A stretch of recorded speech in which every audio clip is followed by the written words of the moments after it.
One countdown. Good morning. I miss our blast off. Blast off. Good morning. Good morning. Good to see everybody. Can everybody hear us all right? Thumbs up, 7 up. Y'all have been hearing us for you 20 guys have been minutes. hearing us for a while, so that's a plus. Yeah. Good to see everybody today. We are rocking and rolling with our October sales meeting. Lots of fun stuff to go over. Lots of fun stuff coming. A couple special guests. It's going to be great. What are you looking at me for? It's October. It's been October for like half a month, bro. You know what that means for me? Go ahead. It's almost Christmas! Woo! So weird. This is so weird. I All will right. start decorating in 2 weeks. There you go. Halloween night, the Halloween tree comes down and the Alright. Christmas trees go up. I've already seen some people with Christmas lights up in my neighborhood. I am not one of those people. Okay. All right. So let's dive in. You guys have had enough of Sarah's Christmas Yes. cheer today. First thing first, remember everybody, you're going to be, you're muted right now. If you want to talk, please raise your hand. We'd love to hear from you. I'm going to ask for participation later. You did not come in here to hide. You came in here to join the conversation. And if you do not volunteer yourself, we will volunteer We will you. voluntold you. There you go. So be ready to do that when appropriate. Yesterday, we had a great So day. much fun. We were at NVR Inspire at Capital One Hall at Tyson's. Our fearless leader brought the energy to the stage I because tried. everyone else was like a bump on a log. They were lovely, but They were loggy and bumpy. I tried to bring a lot of juice. So I appreciate everybody being there and cheering for us. Could you hear us yelling from the stage? A little bit. Little bit? A little bit. I heard Brother Bobby especially. Bobby was hilarious. Bobby was quite loud, so it was Yes. good. But it was fantastic. Hopefully, everybody Lots of good meet and greets. Lots of good seeing everybody. Yes, I Yeah. got so great to be able to see so many of our fantastic realtors. Felt like every other person in the crowd was Samson, so that was fun. I just want to say when I went through the line, when I checked in, I walked in and I kept hearing Sam Fams. I looked around and I started counting and like 80% of the line was us. It was great. It's good stuff. So good We show wrecked. out. It was awesome. I look forward to continuing to see everybody when it comes to those things. We've got a couple other great events coming up. We've got You were GBBR tomorrow, right? GBBR tomorrow. So if you're in the Baltimore area, Columbia, White Marsh, all those areas, love to see you at GBBR. Please come by and see us at our booth. We love visitors. We love to say hi to everybody. We're going to hopefully connect with a lot of great agents in the Baltimore area. And then next week, Monday through Wednesday, we're at the Maryland Association of Realtors Conference in Ocean City. And we're going to host a happy hour Monday night at, I think it's 5:30 to 7:30 at at the Aloft Hotel. It's about a quarter mile from the facility. You can invite all of well, first of all, you guys are all invited. But second of all, please invite your Realtor colleagues, realtor friends from other companies. We'd love to get to know them in an informal way and network with them. So, And I've heard there may just happen to be a specialty Sam Fam beverage. oh, really? Maybe. There you go. You'll have Not to come sure check why it we out. need a specialty Sam Fam beverage. Because it's fun. The bar has lots of different beverages that you can choose from, but It's fun. it's gonna be fantastic. So we'll be at the conference all 3 days. Got a huge double booth. I know you guys got lots to see, lots of things to do, but please come see us at GVBR or Maryland Association of Realtors. Looking forward to being a big part of both of those events within the next week. And I think both Maryland events too do in-person CE because Maryland requires that. So I Yes. think you've got a lot of options there to spend the day with some good education and CE networking. from 7 a.m. to 8 p.m. at GVBR tomorrow. Lots all of good day. networking and education. So we've got those two things to look forward to. One other thing I wanted to bring up, and I'm going forward here, is then the following week, we've got a great office. We've relocated in Columbia, so we're going to be Monday, October 27th. We've got our grand opening there. Whoop, whoop. Really excited for that, 2 to 4. If you're in that Columbia area, please come out, see the new office. It's great, very fancy, very fresh. Excited for a new home for all of our Columbia folks and everybody around. You can do your Columbia, your closings there, and also pop in and see. We've got fantastic Cardinal staff there every day, led by the wonderful Effie. So looking forward to that. Yes. A couple other things we're going to touch on before we get to some of our guests and some of our conversation. Just a reminder, we announced an amazing partnership with Keeping Current Matters. Sarah, tell them a little bit more about what they get for Keeping Current Matters. So you guys, this is awesome. For those of you that know you need to do marketing and maybe you don't do because you don't know what to do or you don't have the skill to be able to put it together or it's never good enough and you just get paralyzed with I can make it better. These are great posts and social content that you can use within your marketing that's a set it and forget it. So you get a blog post every week that goes up on your sites. You get a weekly social graphic that you can automate and send out so that it posts for you, which is absolutely wonderful because you don't have to actually do anything once you set it and forget it. And then the really cool thing is video, guys, video. We've been yelling it from the rafters for years. This gives you a script that you can use. It gives you the built-in teleprompter from your phone. So you literally will pull up your phone and you will have the big people font for those of you that are, sight challenged because Donnie's old. You get big people font. Nobody believes that. Yeah. And then as I stare with my glasses on, and you can read it. And her font, which is gigantic. My font might be ginormous, but it gives you a great way. It's right built into the technology. You hit go, you hit post, it's done. So this is the foundational platform for keeping current matters. It's a weekly blog post, weekly social graphic, and a real talk script that you can put in. It gives you some really cool marketing material, simplifying the market to give education to those buyers and sellers that don't know what's going on, but they think they know what's going on. So it gives you a really great professional piece.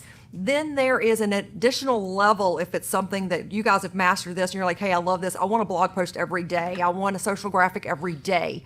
There is another level within KCM that you can do, which is their full membership, which we have 50% off discount. So if anybody wants that. So we did free stuff for you, for everybody. Guys, use it. It's fantastic. I used it myself when I was actively selling all the time. I think it's a great marketing piece of content. There you go. Miss Bethany has put the link to find out more about it into the chat there. So awesome stuff. One more quickie here. Zillow Showcase. I really think it's an underutilized feature, guys. If you're listing a home today, especially with you wanting more attention, it's a little bit harder to sell homes than it was 6 months ago. This gets you more exposure, a better looking site, at least twice as many hits it looks like when they're graphing. And this is not them. They've shown me a lot of independent studies. We've logged into some people's stuff and seen what the average listing gets and what the showcase listing gets. It's also about getting that next listing.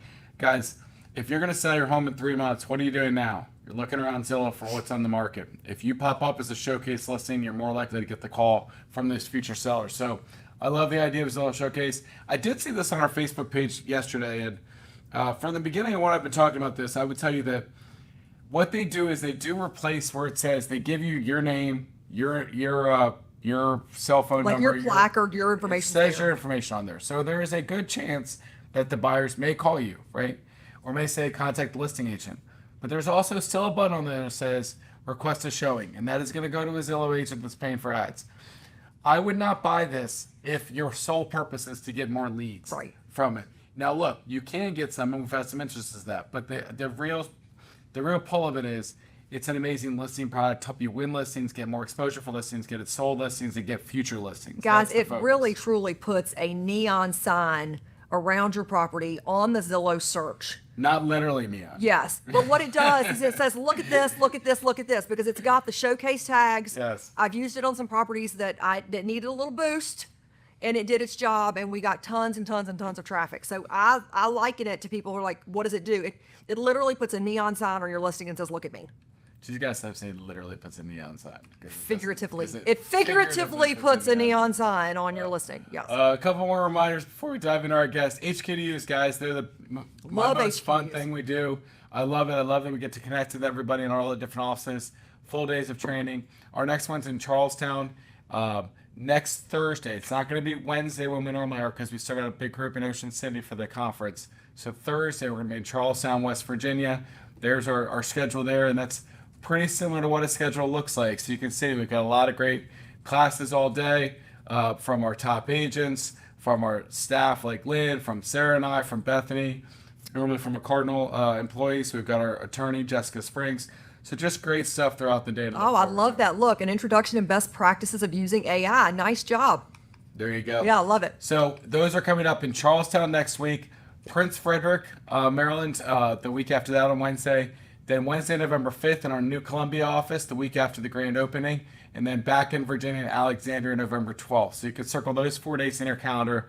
Those are the next 4 in between now and the next sales meeting. And look for the weekend updates. We're always announcing the next ones as well. So, and guys, we've never really promoted this at all with any kind of bluster. But if you have an agent that you are trying to recruit and that you think would be a great member of the Sam Fam, and you want to invite them to our HQ to spend the day and kind of do a little test drive of Samson, you are welcome to do that as well. So you don't have to be in that office. You can just show up in that office as long as you can get there and drive. We invite you to come and bring a friend. Yes. I'll bring a friend. I'll bring you some lunch. I'm not sure what's going on with her today. All right, without further ado, we're going to bring in our first guest speaker. He's just a tremendous salesperson, but a tremendous person. Just a fantastic success story here in real estate with us. We're so thankful he's part of the Samson family. Him and Susan Robertson help lead the Darren Robertson Homes team, and just excited to have Darren Robertson here today. Darren, you there? Good morning. Good morning, Mr. Darren. How you doing? Morning. Doing well. How are you all? Good. Look at you. Looking all spiffy in that suit. I got to match your level. I had to wear a suit yesterday for MBAR, so 2 days in a row wasn't happening. Love it. All right. Well, hey guys. Hope you all are doing well. I'm going to get started. I'm going to dive right on in here. So, over the years, I've worked a ton of leads in my business, and what I've discovered is that a lot of people are many months away from buying or selling. And a lot of good leads are like that. And a lot of agents just feel like, the only good lead is somebody who's ready to buy or sell in the next few weeks here, next month. But what I've discovered is a lot of people who are like that, they already have an agent. They already have somebody who's been nurturing them and who's been making a connection with them over the course of those however many weeks and months. So Absolutely. You need to eat next month too. That's right. So in order to convert more of these leads, we have to get really good at nurturing them effectively. So a few things to keep in mind here. Don't just focus on the low-hanging fruit in your database, people who are ready to go right away. You have to dedicate the most time to them, obviously, but it's really important to allocate some time to nurture these people who are much farther out in their search. So a lot of people, when they first come on, on your system, they're going to be sensitive, but not, we need to make sure they're not wasting your time. They know they're months away. They're months away. They don't want to bug you a lot for home showings and for conversations and stuff. So it's kind of like a dance. You've got to get good at sort of building a connection with them and kind of moving the relationship along. So what are some key considerations here? For leads that are further along, let's just say I get a lead and they're like, hey, I'm looking to buy this, spring of 2026. It's not enough just to tell them, hey, that's great. I'm going to call you back in January or February and we're going to get the ball rolling. If we do that, we're asking for that person just to be snatched up by another agent who's more motivated and who's being more conscientious in their follow-up with them. So how do we go ahead and maintain that connection? Well, the automatic prospecting methods are good. But they're not enough, like auto listing alerts, newsletters, auto emails. Every halfway decent agent is doing that stuff. So we need to actually engage in these, I call them like manual reach outs, times that we can go ahead and, touch base with somebody and actually keep building that connection. Now, these things they don't have to take a lot of time. When you first make contact with a lead, if you try to get them in a buyer agent consultation or something like that, what I've discovered is they're resistant to that because again, they don't want to waste your time yet. They're not thinking that they're really engaged yet. So what do we call this? I heard this in a webinar like years ago. This great high performing agent who was giving this webinar on this sort of topic, he calls it repetitive boredom. And I think it's a really good way to describe the nurturing process. There's a lot of things that we have to do in our businesses that are really boring, that take time, but they're really, really important if we want to, make more commissions, guys, and have more clients long term. So I refer to it as, boring equals bonding equals bank. Okay. Yeah, I like that. The 3 B's. That. So we have to get used to doing those boring follow-up actions. And we have to put our leads in a plan and follow up, and we have to make it our mission to provide value. So now let's get into some, I'm trying to keep this, make sure I keep this kind of succinct here, guys. Some actionable strategies and tactics. So, one of the most magical things you can tell a lead, at least in my experience early on in the process, is just offering to do some property research for them. Okay. A lot of times you'd be surprised how pleasantly surprised that leads are when you offer that. A lot of times they're not expecting that, especially when they're months away from actually doing something. So I just ask people, I'm like, hey, look, looks like you're mainly looking in Alexandria. If you can tell me a little bit more about what you're interested in, numbers of beds and baths, price range, stuff like that, square footage. I'd be happy to do some preliminary property research for you just to give you a good idea what's out there. And you'd be amazed how much just that simple act of doing that, they appreciate it. And doing this, like for each lead, maybe even something as simple as like every week or two, every month, depending on what kind of follow-up plan you have them on, it's really effective. It just allows you to keep up the conversation. It sends a message to them that you care about them and what they need.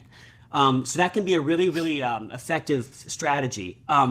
Demonstrate your market knowledge by sending them market reports and stats. I have a subscription to Smart Charts. I think it's like $25 a month. It's really, really cheap, really good way of just positioning yourself as an expert and sending people stats on, average sales price to list price ratio, numbers of closings in the past month in any given zip code or neighborhood. These kind of things can be really, really effective.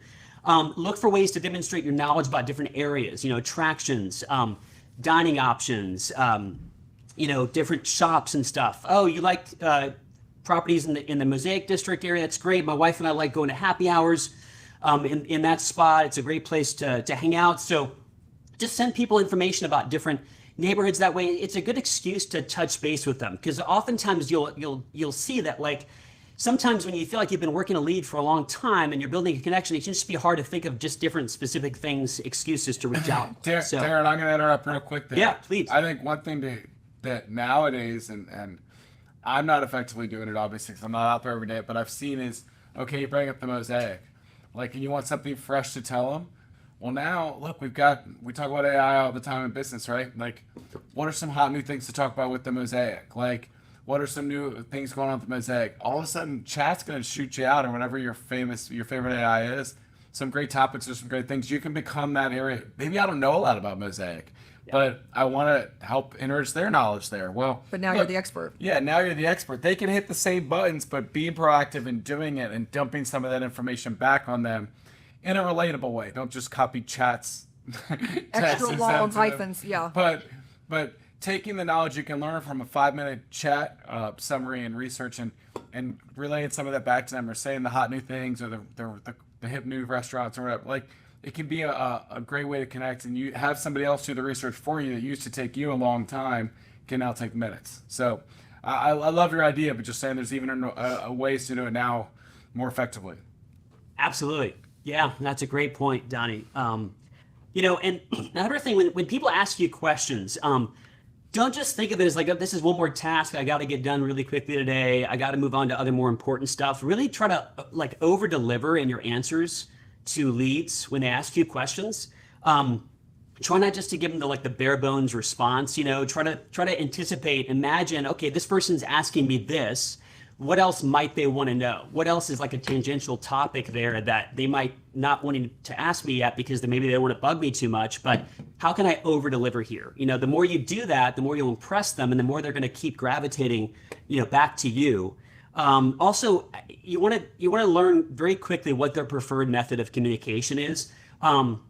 If you're an introvert, extroverts they're going to want to get on the phone with you, and that's okay. You can learn to kind of like engage people in an area that you're not as comfortable with, and vice versa. I mean, if you're an extrovert, an introvert lead is not going to want to get on the phone with you a lot. Some of my best clients over the years have been people that I've been emailing back and forth for months before we even get together for coffee or have a meeting or talk over the phone, and those kind of leads can work out great. And just, in conclusion, the last few things here. I mean, just be a human, right? Like, it sounds funny, but it's a good tip.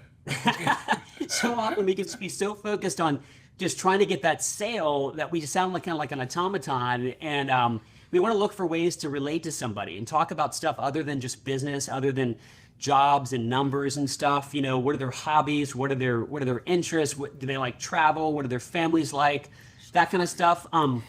The last two things, if you're like me, you've probably seen, like, in terms of human nature, the good, the bad, and the ugly in this business, and I think there's two human nature aspects that I think really work in your favor when you're approaching this nurturing process from a giving perspective. Like, what can you give, okay, to the lead?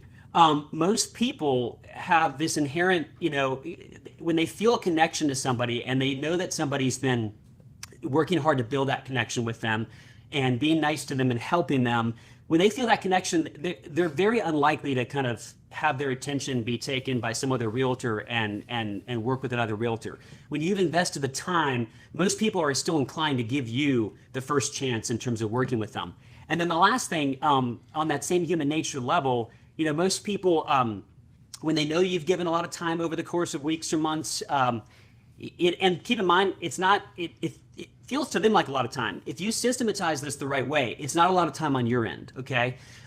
Really, I mean, in the aggregate. But most people, though, they feel guilty about, working with another agent at that point. So that can work to your advantage, when you've invested that time. They feel like, okay, it's only fair that I give this agent the first chance here to cement my business. So that's really what I got for you guys today. So. Awesome sounds stuff, awesome. Darren. So needed, and just great feedback about providing that value, being their friend, not just, hey, you're going to sell in March. I want to start talking to you now, and I want to be that person that's providing value to you for the next 6 months so that you feel closer to me and intended to want to Well, work and with you me. feel valued and cared for because they haven't given up on you after that you didn't want to buy today. Yes. Yeah. What any questions out there for Darren? Any thoughts on the stuff that he dropped on us? Darren, excellent job of being succinct with very Yes, clear thank you, thoughts. friend. You were the man. And excellent. He listens to and follow directions fantastically. Good stuff, Mr. Yep. Robertson. Great information. Thanks for sharing. That's in the chat. Yep. So Darren's continuing to crush it. He's based in our Arlington office, but I know you work all over. So thank you for all your hard work and support of Samson. You and Susan, the rest of your team are awesome. So thanks, Darren. Sure thing, guys. Thanks. Thank you. All right, audience participation time. You guys got to wake up a little bit. I know you're half asleep on your Zooms in your house. You're sipping those first sips of coffee. Sarah's still not quite fully awake yet. Also, somehow she got here. I am, but never mind. Go ahead. First question. I really want some discussion on this, good, bad, or indifferent, because, we participate in a lot of masterminds. We participate in our HQUs, but we want to hear this from real people on the streets out there that are talking to the buyers and sellers and the public that's affected every day, because we are all only privy to what happens in our daily life. But if we combined, there's 150 people right now on the Zoom. If a lot of you have things to share that are affecting you or the conversations you've had, then we can all learn from each other's conversations. So the government shutdown, how is it affecting your real estate business? So not what you've read in the papers, what you've read on the papers. Everybody still reads the papers. Oh, wow. What you've read online or on Facebook or X or whatever. It's like real life people, more people buying, more people selling. People Real life wanting to conversations sell, you've had. wanting to buy, conversations you've had. So has anybody had experiences, good or bad, that come from the government shutdown of creating more business, or just thoughts that people have had out there with the government shutdown? Don't forget to raise your hand. Go to the little react heart in the bottom. So Raise your hand. Start with Claudette there. Has popped her hand up for us. When you get an ask to unmute Claudette, I want you to please do that. If Bethany or Sarah is on it. Oh, you're good. Hey, Claudette, how are you? How are you? Good. So what are you saying? So I've had conversations with 3 former clients who have been impacted by the government shutdown, and they are afraid and concerned about spending any funds that they don't have to spend at this time, because they're uncertain of what their future income will look like. Okay. That's fair. So, and did you think that they were going to get out there and purchase before that, or? 2 of them were planning to sell and relocate. Okay. They're over the age of 65. So sometimes maybe, so now they're holding off of the selling until they figure it out? Okay. Because Yes. I've seen some that are, maybe more inclined to want to sell and relocate because of the uncertain future of, their job. They're like, we were Right. kind of on the fence. Now I just want to sell. Let's We'll cash. just get out of here. Let's Let's just cash go out. retire Let's to get out of that here. life. I don't Yeah. want to play this game anymore. So I love to hear the feedback. So thank you, Claudette. Miss Andrea, how are you doing out there? Doing good. How are you? Fantastic. What are you seeing? Awesome. So, very similar to what Claudette said. I think some of my clients that are at or close to retirement age are pulling back a little bit to decide, is this where we're going to be? And at the same time, I think the first big round of layoffs just happened yesterday.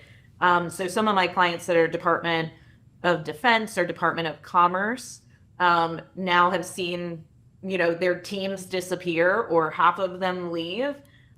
So I think it's just, I'm seeing a lot of uncertainty. My husband is affected by the shutdown.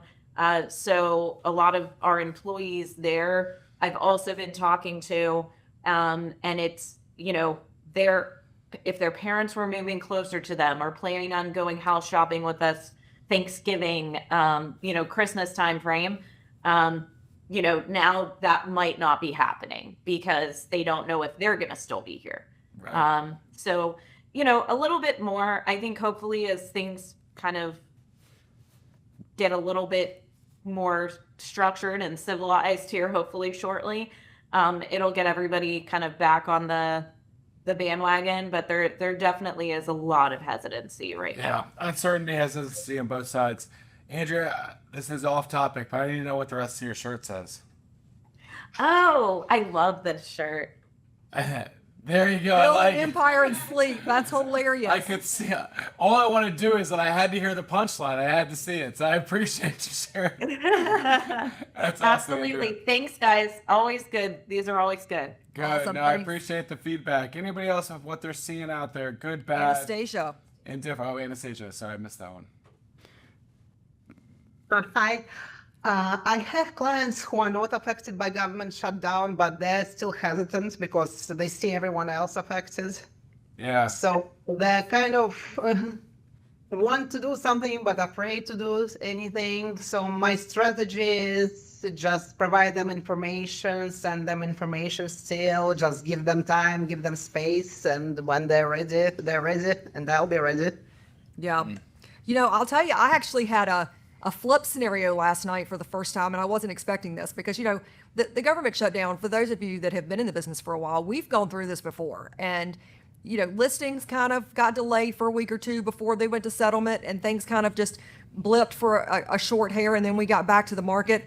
But I had a client, a potential buyer, call me last night and say, hey, I want to start looking at property. And I said, well, are you on the government shutdown? You're government, right? And he goes, yeah, but I don't have anything else to do. And he's like, it's not like I'm not going to get paid. He goes, so I'm going to take advantage of the time I've got right now. Let's go look at houses. And I'm like, all right, we can do that. So there is a flip side of this that they have nothing better to do. So I don't know that that's. I don't think always that's the norm. felt- I don't think that's the norm, but there are those that, that think differently. The one message I would have, and Anastasia, I definitely agree with you in backing off. Give them space. Give them information. Don't push. But the one thing that I'm not going to necessarily say push, but I would say this. If we feel everybody else being hesitant, and that may soften some of the listings out there if we do see whatever percentage of the buyers, somewhere between 1 and 100, whatever percentage of buyers are slowing down their search until they feel comfortable. That provides opportunity for buyers in the market too, right? There might be less competition for them. There might be, okay, maybe I might be able to come in and get 10 grand off that house because I have less competition. So I would never push anybody to buy, but I would certainly make that point to my buyers that aren't affected that maybe this is a good time to pounce if they're ready, because there might be 10, 20, 30% of the market that is sitting on the sidelines. So, it's a good time to jump in. Be fearful when others are greedy, and greedy when others are fearful. I like that, Kellen. Kind of that same thing. Who did the fire? Was that you? Somebody fired her comment. I like that. That's one. hilarious. So I've got another hand. This is one of our newest agents, Miss Dawn, down in Hampton Roads. How you doing there? Hello. Hey there, how are y'all this morning? Good. Doing great, thanks. How are you? Doing good. I'm glad to be here. Welcome. You've got a lot around that Hampton Roads area, probably different than what we're looking at, but still some effect, right? Still some effect, for sure. But what I have noticed is that the need is really still the motivating factor. Yeah. And that's what we've been noticing now ever since the rate increase. If people have, the 2 and 3% interest rate and they don't have a need to sell, then they weren't selling anyway. Right.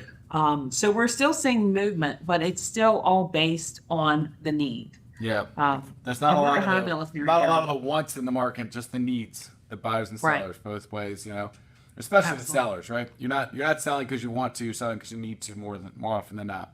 And the same with buyers. I'm seeing a lot of, relocation from other states, interestingly enough. Yeah.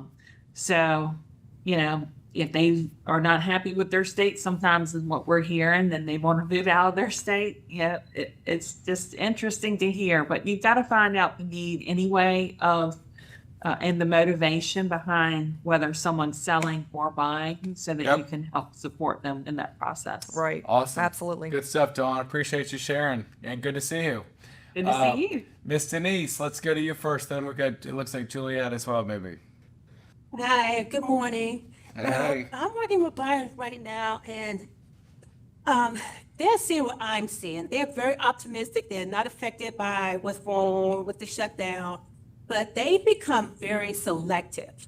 Like Yeah. they're looking at these houses. They know now. Oh, Denise, this one's been on the market 78 days. Right. Or this one, maybe we can get 3-4% closing, and we're getting that. Right. So, they're optimistic.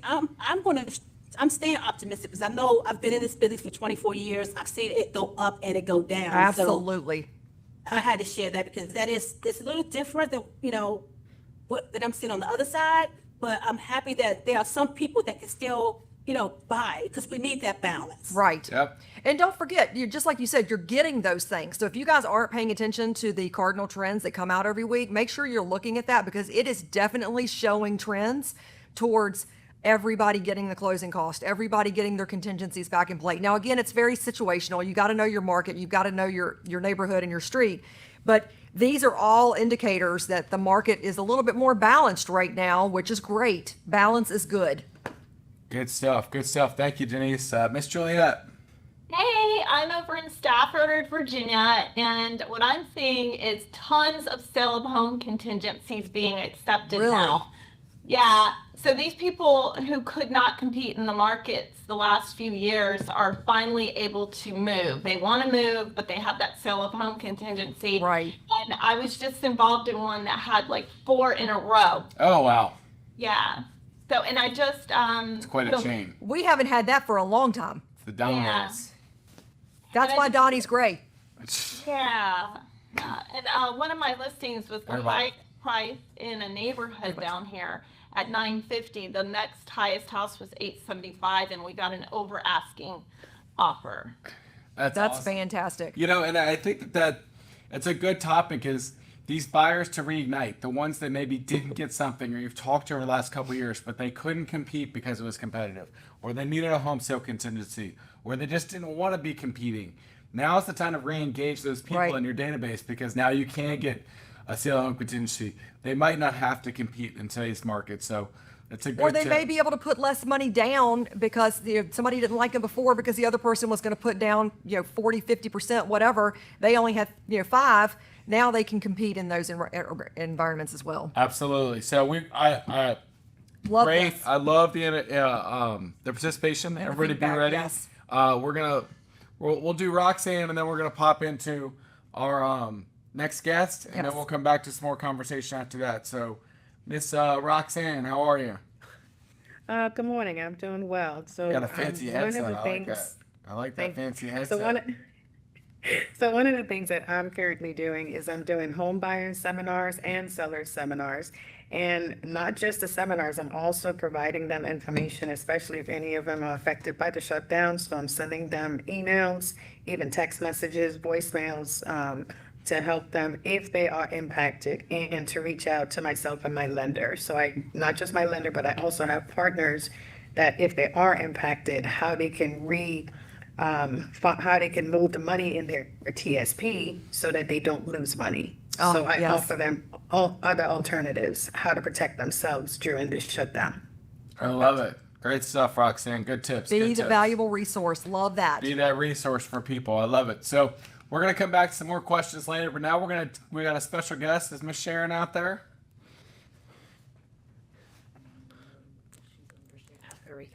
Raise your hand, Miss Sharon, if you're out there. See that you're Miss raising. Sharon is not on today. Okay, who's on for us?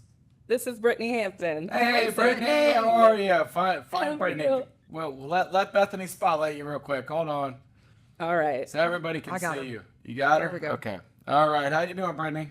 I'm doing well. How are you? Good. We're here to talk about seeing some property management. I love it. Yes, I'm so glad to be with y'all today. Good to see the Sam fam. But do you have the PowerPoint? I do. Yes. Awesome. Should Yeah, be my- up right now. It's up. Awesome. Well, hello, good morning, Sam fam. My name is Brittany Hampton. I am one of the property managers here at Samson Property Management. And you're probably saying, okay, who is Samson Property Management? And most of y'all probably didn't even know we had a property management division. But next slide. No, you can stay right here. Of course, Samson Property Management has gone through a few changes in the last year. We've actually doubled in size from 3 to 6 different property managers to help you service all your clients.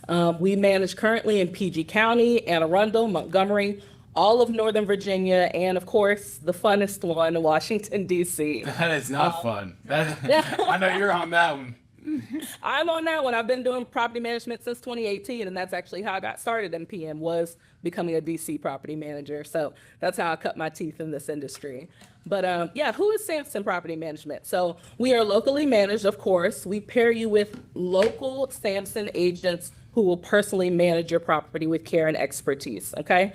So of course, SPM was founded in 1986. So we're bringing 40 years of market insight, hands-on experience to the DMV. We are full service, so we handle the full life cycle of your rentals. So we specialize in tenant placement, maintenance, compliance, leasing, and all with a professional and licensed realtor. And I actually have some of my team members here today. Yes, so I want to introduce some of our new property managers, existing, some faces you already know, and some of our team as well. So if y'all could come over and introduce yourselves one by one. Miss Sarah, you want to come over here first? Yes. Don't be scared, Sarah. Hi, everybody. My name is Sarah. I have been licensed with Samson for about 5 years. I'm licensed in Maryland and Virginia. I live in Reston currently. And my position with the team is a operations support manager, where my focus is to make sure every document is in compliance and all communication system and workflow behind runs smoothly. So I work close with the property managers and the maintenance team to support them as they needed. And my goal is to create a smooth and organization process from start to finish, basically handling all the problems, all the solutions, and all the documentations. All right, thank you, Sarah. Our next person coming up is gonna be Mr. Carlos. Carlos, introduce yourself to the same fam. Hello, everyone. How's it going? My name is Carlos. I've been with Samson Properties for over 8 years now. I am joining the team as a property manager, and I will be servicing the Fredericksburg, Stafford, and up to the Prince William areas. There you go. All right. Awesome. Awesome. Carlos.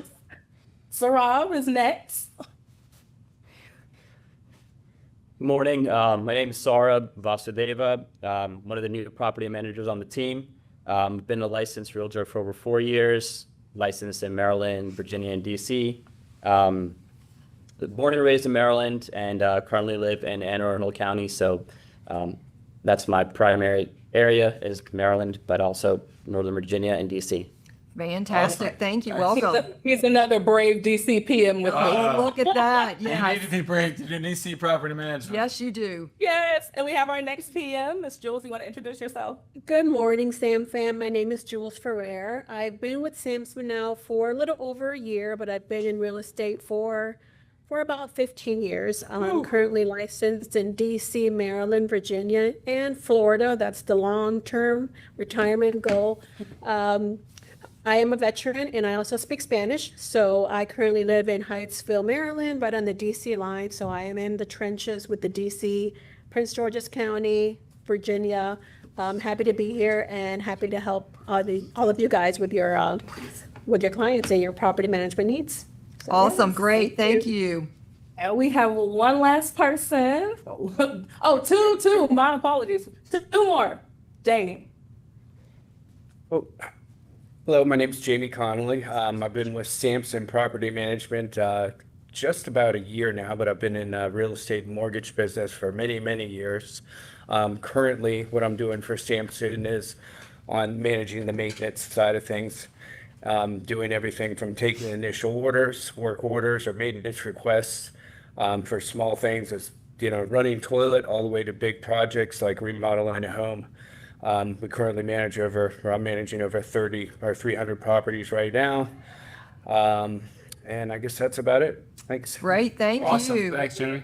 He is our sewer rock star. He has helped with so many backups in the last few weeks. I don't know that that's a title I want to have as a sewer rock star. He's been called worse, but he's amazing. Yeah, he's been called worse. That's awesome. And I want to make sure we get to our not least but last property manager, Matt. Not to be least.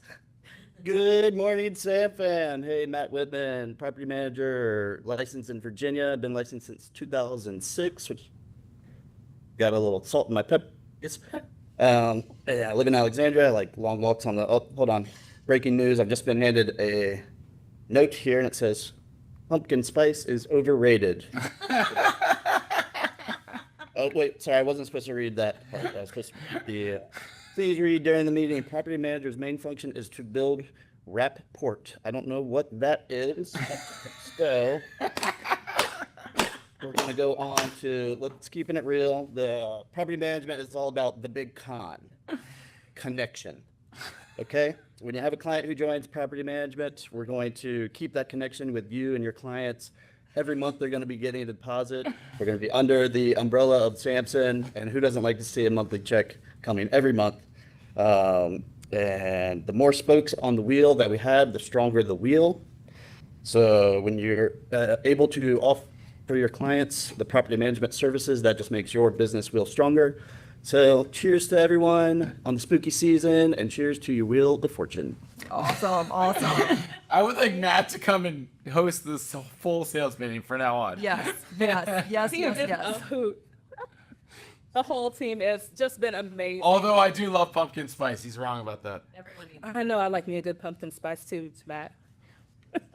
All right, whole so team- good stuff. So why SPN, Brittany?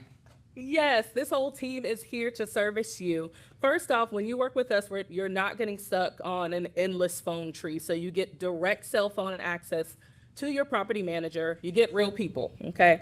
We're a team of all licensed realtors, like I said, with over 40 years of experience. So your property's in the hands of people who actually know the area and how to protect your investment. So on top of that, we have a dedicated marketing team that does professional photography for your listing. We have floor plans, and also our team has expertise in domestic and international relocations. So we've supported over 500 relocations. So we know how to get homes rented quickly and to the right tenants. Fantastic. Yes, and when you're ready to share all this with your clients, we're sending brochures to all of the offices. So Awesome. you can hand them out to your clients and have Is them when you this, go on. can we find all this? Because this is great info here, but is this on like SamsonPropertyManagement.net, or is there a website for it? Yes, all this information is going to be on SamsonPropertyManagement.net. Okay. Yes. And these slides will also be with the sales meeting, so everyone can refer back to them. Because there's a lot. There's I love a that lot there's of 4 information plans here, here, but I don't want to make you go through every point.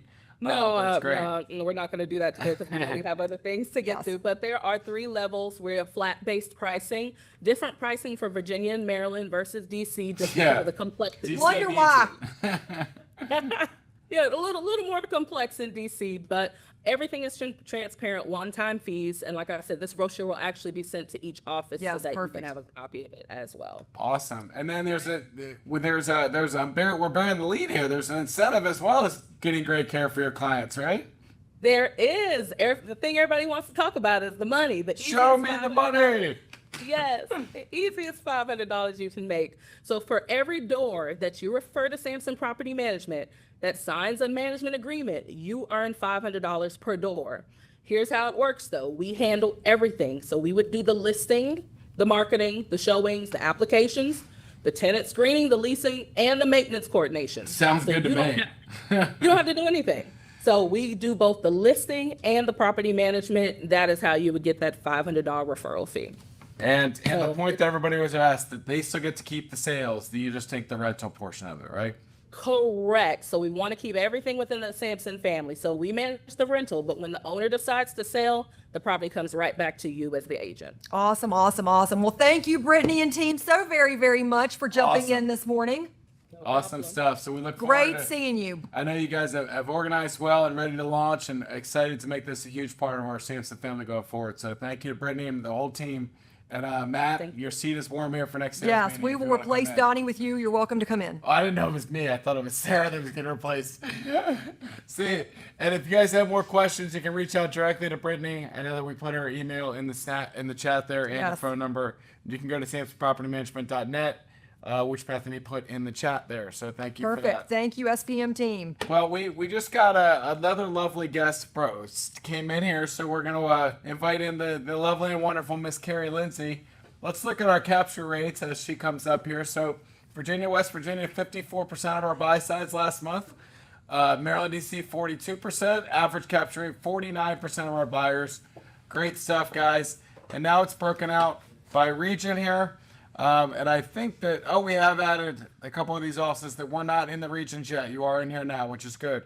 So we got Hagerstown, Front Royal, and some of those guys in here. So Northern Virginia, crushing at 57%.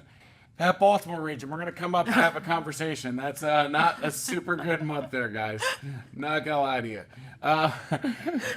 Okay, Sarah just saw it for the first time. She just came back on the screen. She didn't like that number.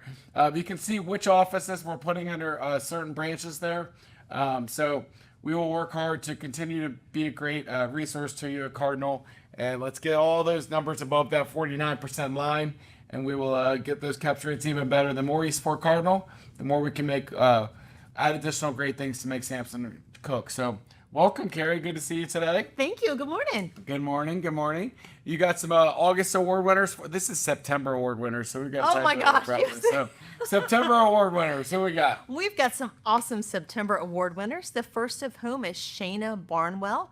Shayna is a pre-processor sitting in our Fredericksburg office. She does pre-processing for Maryland, and she is a great winner for September. So congratulations, There you Shayna. go. Shayna sits in Fredericksburg, does Maryland. Perfect. Yeah, All right. Good. perfectly logical, right? Yes.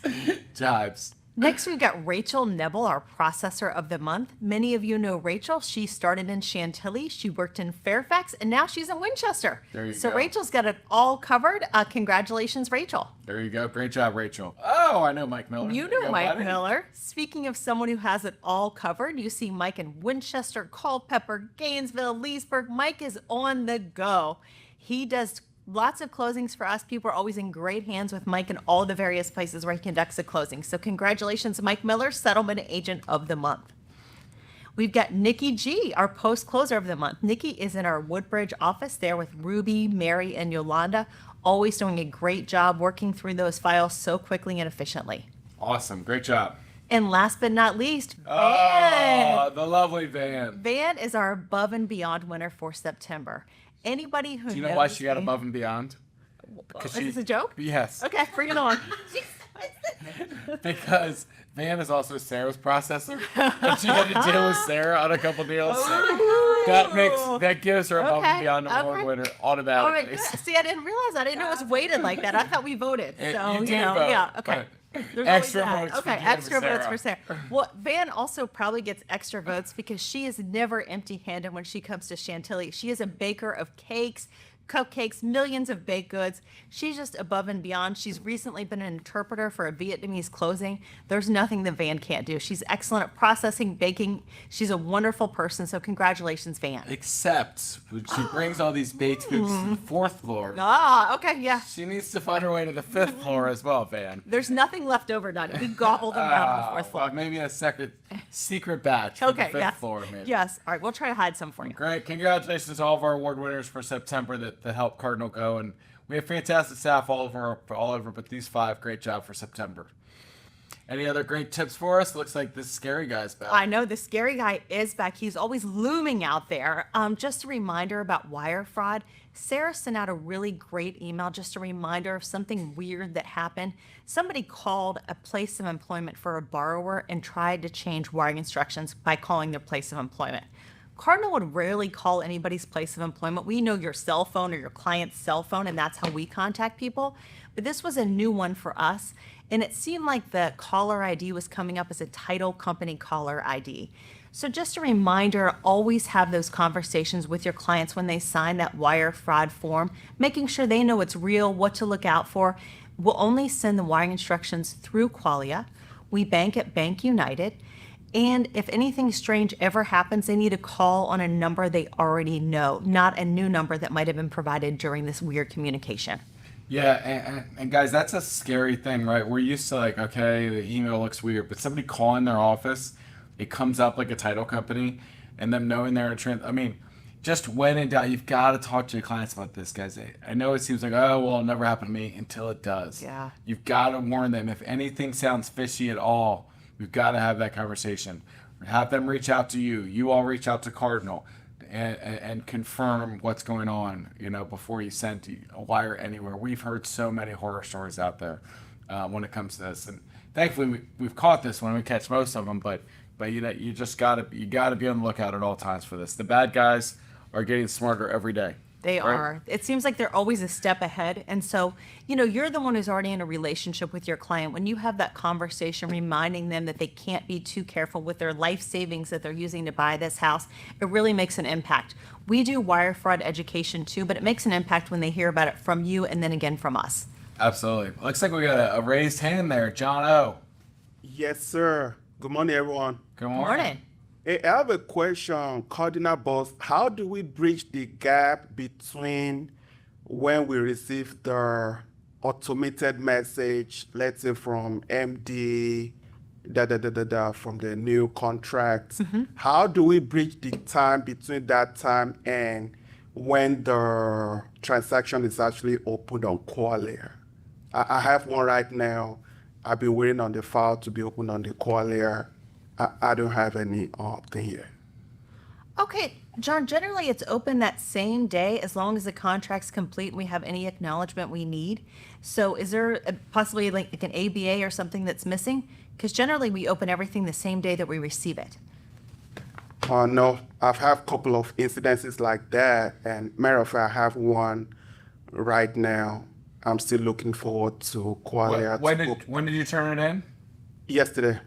Okay, it would be very rare if it's more than 24 hours. If anybody out there ever has more than 24 hours, I would say send a separate email in. Yeah. To probably Reed might be the best one to check on it and see what's going on there. But 24 hours not counting like a weekend, so they're not actively opening files over the weekend.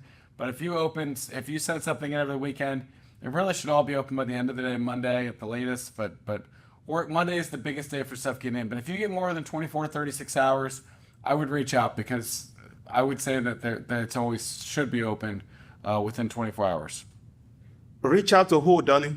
I would say Reed might be the best thing. Reed at cardinaltitlegroup.com. Unless you have another. Yeah, that's fine. And John, I'll check into yours today and see what's going on, because that does seem kind of atypical. But I'll take a look and see what's up. There you go. Bethany dropped Reed's name and email in the chat there as well. But when in doubt, reach out to Cardinal if it's been more than 24 hours or 36 hours, because that would be rare, I would say. Yeah, it's rare, and we definitely want to know so we can follow up and make sure that everything's going the way it should be to get your contract off on the right foot. Yeah, it's always possible something landed in the wrong spot or got missed. I mean, mistakes happen, but for the most part, they're very much on getting those assigned and in quality and getting that ball rolling quickly. You know it.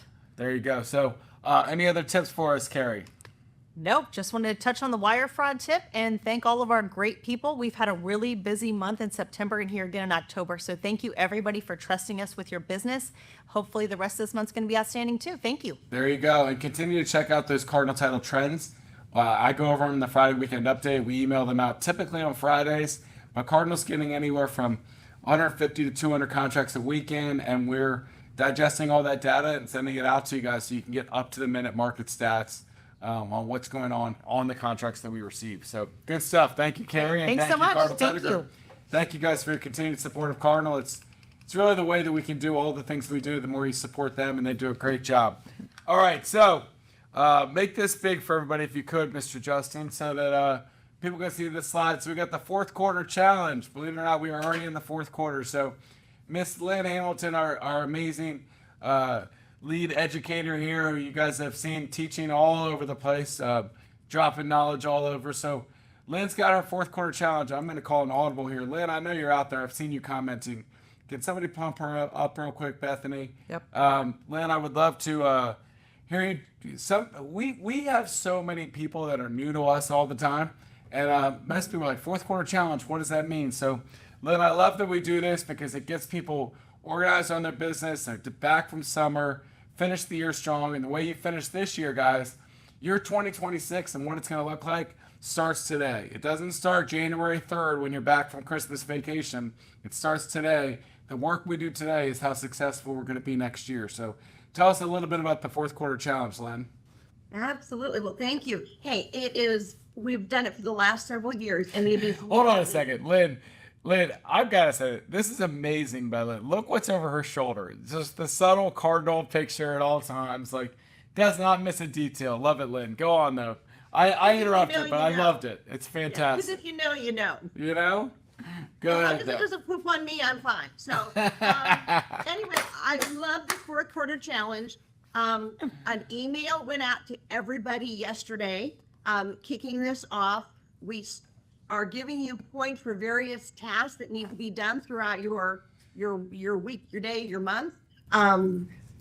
So score, scan the QR code to let me know that you are participating. That way I can give you extra support and encouragement. Score your points throughout the month. And then at the end of the month, there's the email address to scan this back to me so we can tally it up. We will have winners monthly and at the end of all 3 months combined. I will tell you what has happened in the past. Agents who started October and November and stayed disciplined and structured with the basics of their 5-4-3-2-1, 5 contacts a day, and the little roster is right there as well to track it on. December rolled around and they had transactions in process. Love it. They had listing agreements, they had stuff going, and I get the email message back that says, oh my God, I've got 3 things going on because of the fourth quarter challenge. Triggered it off, and I go, I'll take it. I love it. I love it. Doing the work, the accountability, these are the keys. It's awesome. Well, it creates consistency, simple, guys. simple It creates stuff. consistency. Mm-hmm. Yeah, it's all about the simplicity of simple tasks that need to be done. And again, we're going to have fun. And I will give you a little sneak peek. Next month, because it's going to be a little bit different every month. Next month, we're going to send everybody on a scavenger hunt. The list of stuff that needs to be found inside Cardinal Nest. Scavenger hunt. It's going to be fun. So again, go ahead, check the email that you got yesterday.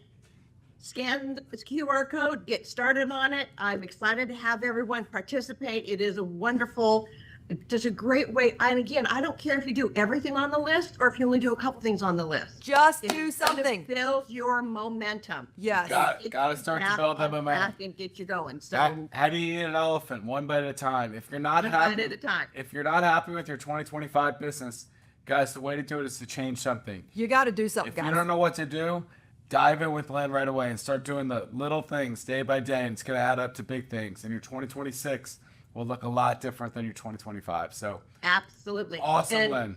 Last quick plug, don't forget, Mondays at 10:30, from 10:30 to 11, I do boost. It is to get your track laid down for the week to get you going for that week and that week ahead. I need a Monday at 10:30 boost. Can you do that for me, Lynn?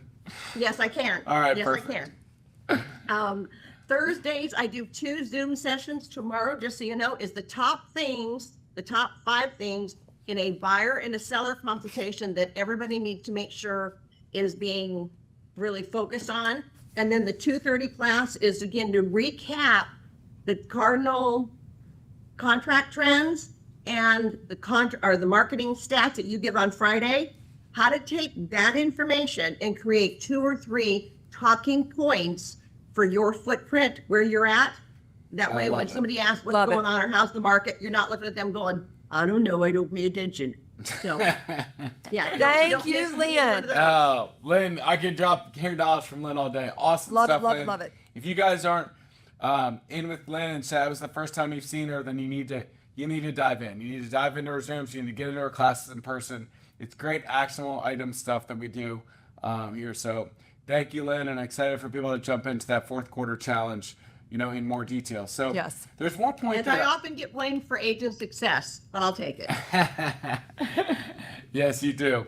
Yes, you do. So I know I've got a different question up there, but I want to bring up one point. I wish I had put a slide to this, but sometimes I don't think about it until I start talking. So I'll do it. I'll put state of the markets. People aren't distracted by this. Earlier we talked about closing costs and people getting closing costs back.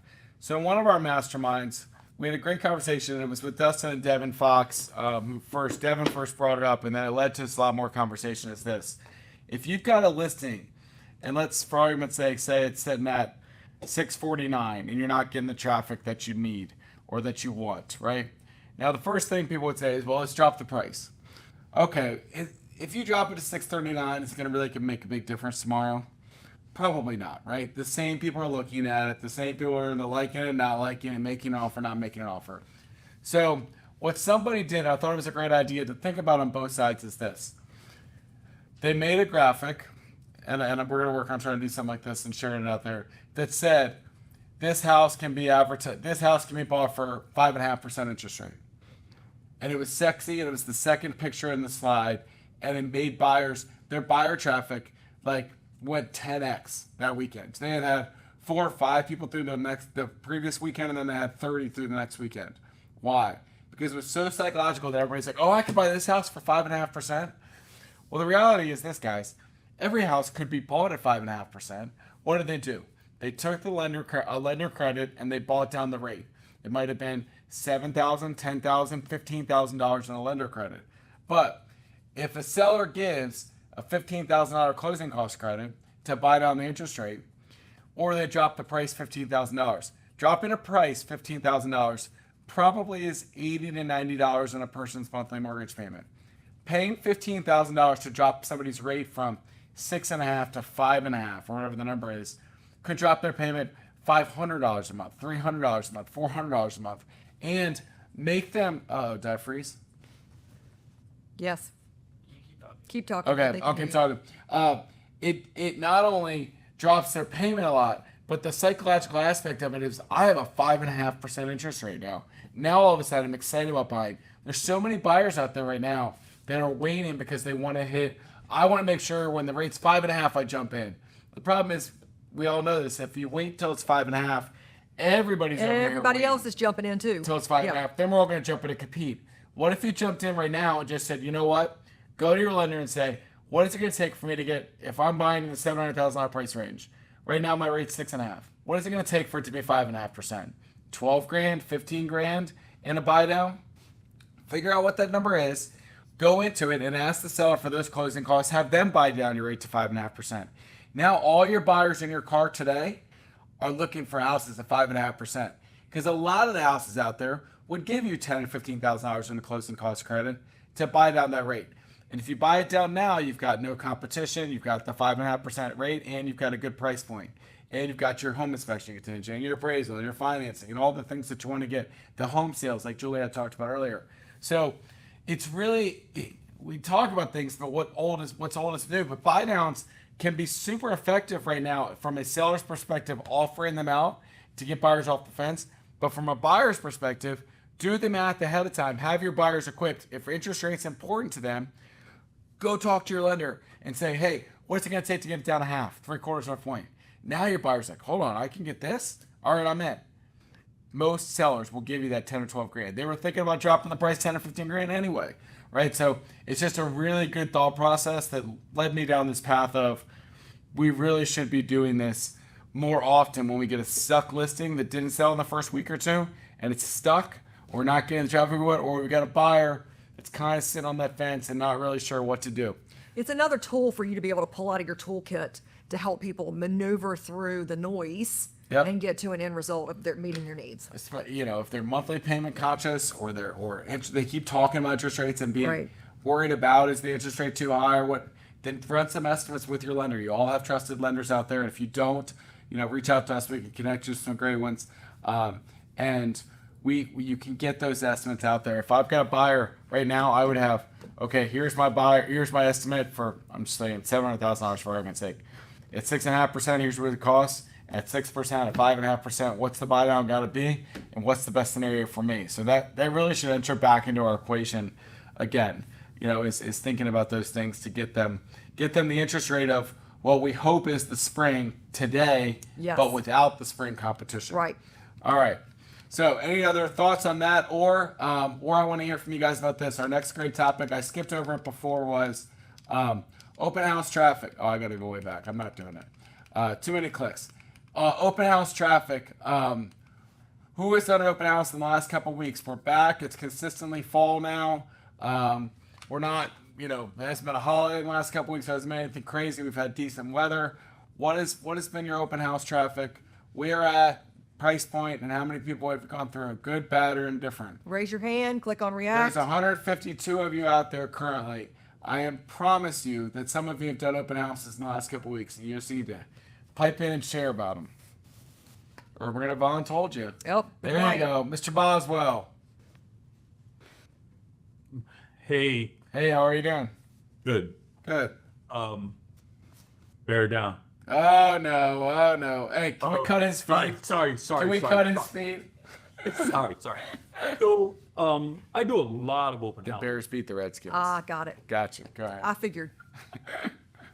I do a lot of open houses, both Saturday and Sunday. And I find that Saturday traffic outweighs Sunday. Really? Yeah. But here's the thing that I was going to ask, even if this topic didn't come up, just remind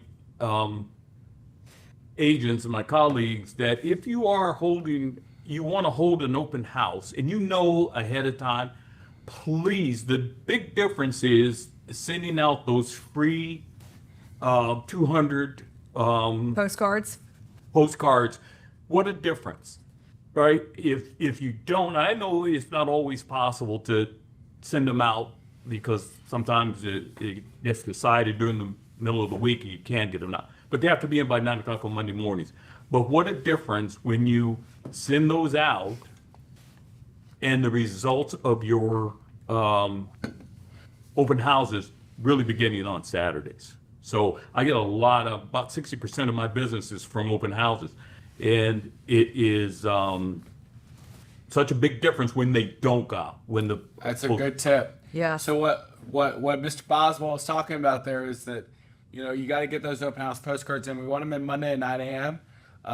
For that week so that we can print everything Monday, and we hustle to the post office Monday afternoon because we got to get them out because we wouldn't need them in the mailbox this Thursday and Friday for those weekend open houses. That's why there's a deadline on those. But, if you get them in, I'd love to hear if there's a difference in traffic. That means that they work. Not that I want your traffic to be good all the time, but getting those postcards in, planning the open houses ahead of time is a great strategy. Absolutely. And I know it's a push-pull because you're like, well, I hope we have a contract by then and we don't do the open house. But schedule the open house, advertise the open house. You can always change plans later if you need to. But, especially if it's that new listing, plan it ahead of time so you've got all that stuff in queue and you can make the most effective use of that first weekend on the market. So I love the feedback, Dwight. Yep. Anybody else got some open house pluses, minuses, and difference? I see Kelly. Penalties wrote 2 open houses at a new listing in Gainesville. Pretty slow, 3 to 5 groups each day, but received 2 offers. That's great. Anybody else do opens last couple weeks and had good traffic, bad traffic, in between? All right, nobody did open houses. Well, here's where I'm going to scold all of you all then. If you're not happy with your business, get out and do an open house. When my business, If you're not happy with your business, do something. when I ever had a slowdown in my business, hey, I don't feel like I've got enough clients going right now. It would always be, all right, I'm going to bear down, I'm going to do open houses the next 2 weeks because I stopped prospecting, I stopped meeting people. I wanted to take it easy. I'm going to hang out Sunday afternoon. It's cool. I love hanging out Saturday and Sunday afternoon as well. But when you don't do it, you're not going to meet new people. So I really think that you've got to get out there and you've got to do open houses. We have hundreds and hundreds and hundreds of listings at Samson. Now, maybe they're not open because the listing agent didn't want to hold it open. You know what I'd do? I'd go out and I'd find the listings in my area and I'd reach out directly to those listing agents. You know, look, if I live in Aldi, I look out to everything within 10, 15 minutes of me. South Riding, Aldi, Brambleton, and say, hey, I see you got these great new listings on the market. You want me to hold it open next Saturday or Sunday? I'm available. You know, that shows something to listing agents that might have 5, 10 listings. Half the reason they might not be doing it open is because they don't want to go find somebody. But if they've got somebody hungry and eager to go do it and do a good job at it, and they reached out to them, they're probably more than willing to open up that open house, get the postcard in, do the advertising, and you both win on that side. They get to be a win. They get to be a hero to their seller as well. So the open houses, guys. If you're not doing them, get out there and do them. And I love that Dwight's saying even Saturdays you're working better. Maybe Sundays aren't good for you. Then do Saturdays. You know, I've also heard that Friday afternoon, 5 to 7 works great. People may be tied up with kids' sports and stuff, but the Friday evenings work great too. She's doing that because she wants to make it a happy hour. Wine and cheese, baby. But it can work, right? Yes. Try something different, you know. And it does. It goes around the kids' sports, the Super Bowl, the NFL crap games. Fernando, you say Sunday NFL, but the Redskins played Monday, so I don't think it affects you out there. Baltimore. Well, evidently the Redskins lost. And the Ravens have a bye next week, so none of those are going to be affected. So I hear you say, how about open house that week? Because it should be good. There you go. Yes, good open house weekend. Done what? I saw a hand out there, right? Or did she take it down? I don't see any hands. Kennedy, there was one up and down. No problem. So I would encourage you guys, if you're not doing the opens, do the opens. Think about getting with your lenders when it comes to seller subsidies. Either offering it on your listings to buy down the rate and make it appealing. Now, don't just say 1 point buy down. You've got to say a number. You've got to say 5.5%, 5.75%, 5.25%, whatever looks sexy and appealing that you can get to at a reasonable number, because that means something to people. And it makes it feel like you've got something nobody else has. The buyer psychology is huge there on that. So I love that.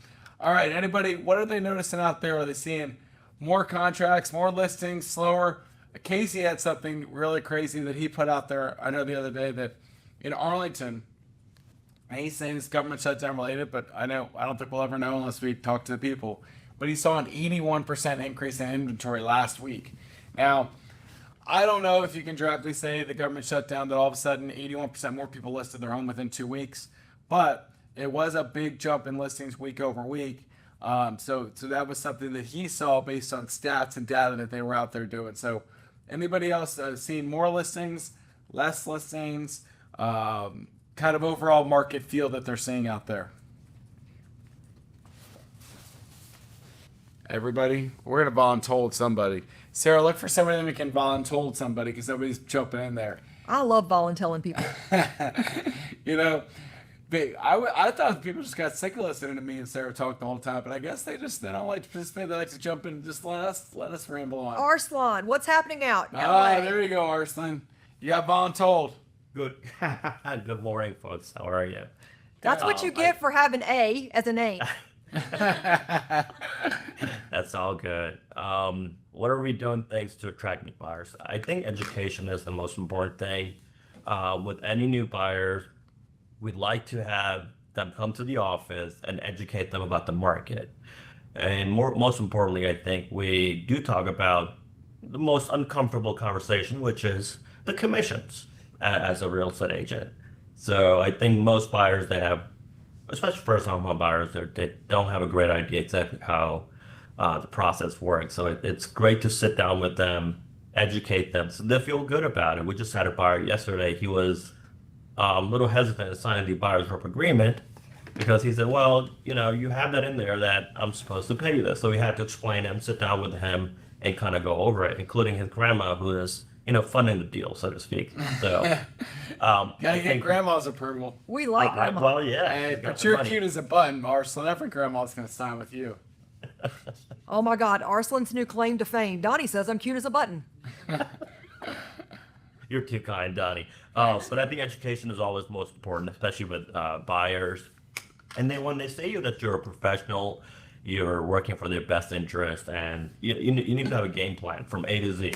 How are we going to go about it? So I do think education, and that's what we're doing different for our team, is that instead of just taking out the buyer to our houses, let's have a chat. and kind of go over the process so we all know what to expect, especially when it comes to compensation, so they're not surprised by it. Right. Yep. I love it. Good points, good tips. You know, that education up front just makes a much smoother process through the whole transaction. So that's why you're a pro, my man. Good seeing you. Thank you, Learn and from continue you. to be cute as a button. Continue to be cute as a button, buddy. Yes. All right, we're gonna close with this, guys. I give market updates every week, and I like them because it's up-to-date data. It's how many people are showing houses, contracts, up, down, and different. But this DC Metropolitan Market Report it comes out every month. And the reason I don't love it is because it's a little bit dated sometimes when it comes to like, okay, this is September data, which means it was August contracts, and it's October 15th or whatever it is, 14th, 15th, 15th. 15th. But it is good to look at it from a global standpoint. Where do we stand kind of in the marketplace, especially year to year, year over year? So we look at this. This is for the whole DC metropolitan area. So 5,500 listings were in the month of September. That was 23%, 24% more listings in August, which is, you know, normal. We normally see a lot more in September once people get back from Labor Day, back from school. It's also 12% more listings than last year at this time. So that's good stuff. We want some more inventory in the marketplace, right? And it looks like our 5-year average, though, was still a little bit higher, 6,300. Year to date, 57,000 listings, whereas year to date for 2024 at this point was 53,000. So it's 8% more listings on the market this year than we had from the previous year up through September. So that's good stuff to know. The other one I really like on the side there is the closed sales. Because people are like, oh, my business is struggling. It's up, it's down. Is this everybody? So let's look at it real quick. In September, there were 3,900 sales in September. That was 4.5% more sales than last September, which is good news, right? Because year to date, it's actually almost the exact same. That's crazy. 2024, there was 37,745. This year, 37,634. So 0.3% less closings so far from January to September this year, and it's the whole DC metropolitan area. And so year over year, it's almost the exact same, but it was actually up 4.5% in September. So that's normally a good thing. It means we're kind of trending upwards a little bit as far as closed sales, you know, but we've been in a pretty flat market overall as far as sales year over year. One other thing I want to look at was the active inventory. This is crazy on the bottom left there.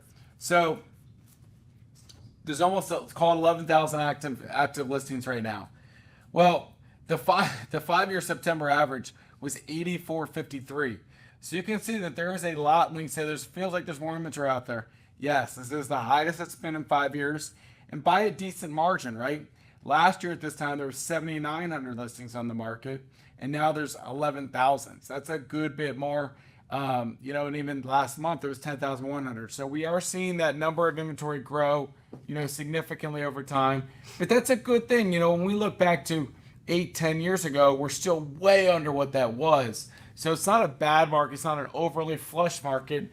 But I like to sometimes step back and look at the big picture and what that looks like. You know, there is more inventory out there, basically roughly the exact same amount of sales, but we are seeing more listings out there, more active inventory, which is leading to more balance, which does lead to home sale contingencies or asking for seller closing costs. Now, what we are still seeing is the average sold to list ratio is 97.7. Now, that's the lowest it's been, but that's balanced because we're still getting stuff selling at 100, 103, 105, 107% of list price. When you put it on there and it's priced right and looks good, multiple offers getting bid way up. Now we've got some that are going at 95, 90, 85% because they list them too high or they look like crap, and all of a sudden they're going way below market price. So still averaging 98% sold to list ratio price, sold to listing price ratio is still high, but not as high as it's been, obviously. So we don't do a lot of these stats a ton, but it's because I wanted to kind of step back and show it to you. I love the week-to-week data, but sometimes we got to step back and look at that month-to-month and what are we looking like as a whole market, you know, when we move from August to September, but also year-to-date and year-over-year. How is our market? We feel it every day, but sometimes it's good to step back and look at those numbers. And it's important to look at those numbers because you need to be not only understanding your own, you know, what's happening in the dynamic of your business, but then also setting the right expectations for your clients into what's happening so that they are pricing it correctly, so that they are putting it in the right condition. But guys, don't take these stats and use them as justification of, see, that's why nothing's selling, because, you know, we've got 30% more inventory. But yeah, guys, you cannot use this as a crutch for your business on what you have or have not done this year. This is just for you to be knowledgeable, for you to have the intelligence to pull out the tools and resources that you need to be able to continue to meet the needs of your clients, to add value to your clients, and to move your real estate. Don't use it as a crutch and an excuse of why you have not done your business. Yep.